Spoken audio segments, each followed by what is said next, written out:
So the Rift Uprising is a story about a bunch of teenage super soldiers who have been cybernetically altered to guard a rift, a doorway to the multiverse. So they spend their days fighting, and then they go home and they watch Netflix. So it's not dystopian.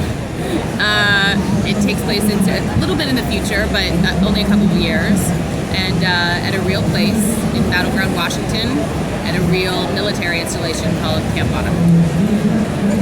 Those are like real places that are real. Did I say real? I meant to say real.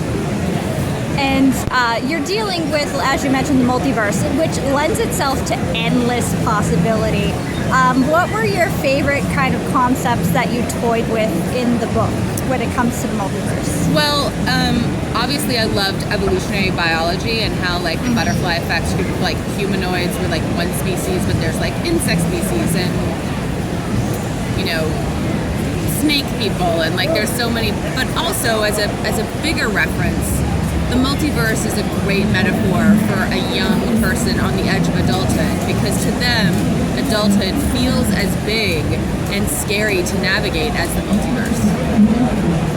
And while you're bringing that up, this book kind of edges the line between young adult and adult. Yes. Can you talk a little bit about what it was like kind of mashing the idea of your character's youth with the intensity of the situations they're in?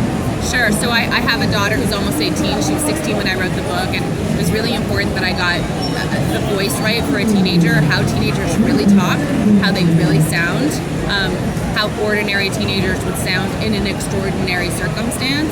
So it definitely blurs the line. I mean, it possibly is more YA than actual adult fiction. I wish there would be a new category. I want to call it like driver's license teens, not mature teens, like some, how do you know that it's like an older, you know, so when you look at the fantasy teen section or sci-fi teen section, I know that my book doesn't belong there, so it's a weird thing, but it's definitely written for 15, 16, 17 and above. Did you talk to your daughter about certain things? Say, do you think someone would actually say this? Yeah, not her, just all of her friends. They workshopped it in an English class. Oh yeah, there's nothing in the book that a teenager would not actually say.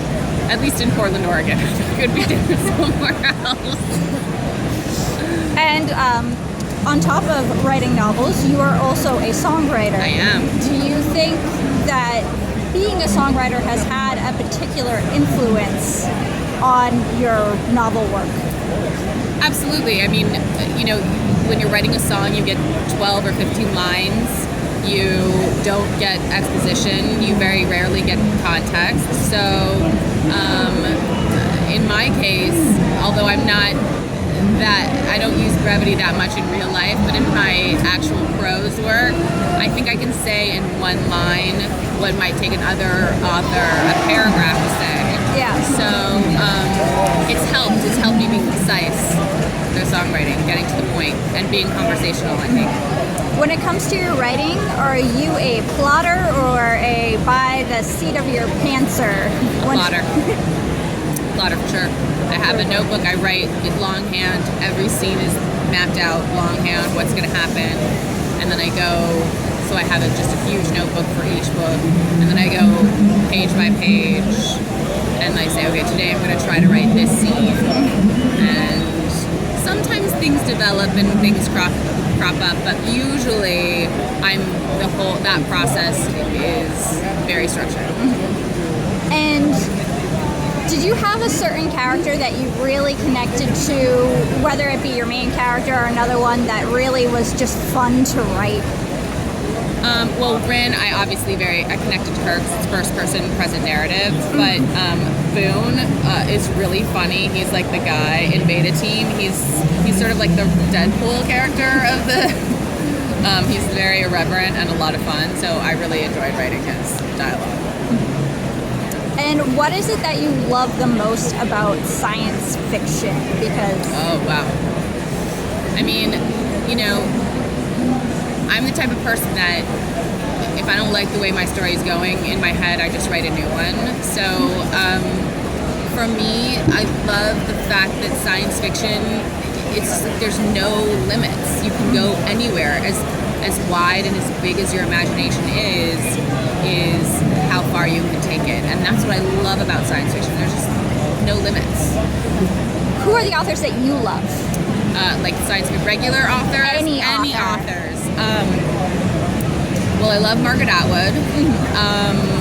I love Terry Windling, who and Charles DeLint. They're sort of Terry and Charles. They do sort of fantasy stuff. Terry wrote my all-time favorite book, which is called The Midwife, which came out like 20 years ago, but I still love it. But Charles DeLint is like I'm a huge fan of his. He does fantasy. He's Canadian. I'm trying to think. I should know that answer because I do so much reading now. There are a lot of books out there. It's hard to put it all together. One of my favorite all-time books is called Tell the Wolves I'm Home by Carol with the Brunch, which is like an amazing coming-of-age story that takes place in the 80s. It just depends on what I'm feeling, how I'm feeling. Ursula K. Le Guin, which is like amazing. Madeline Longo, which is amazing. Let's nerd out over authors. We can have it all day long.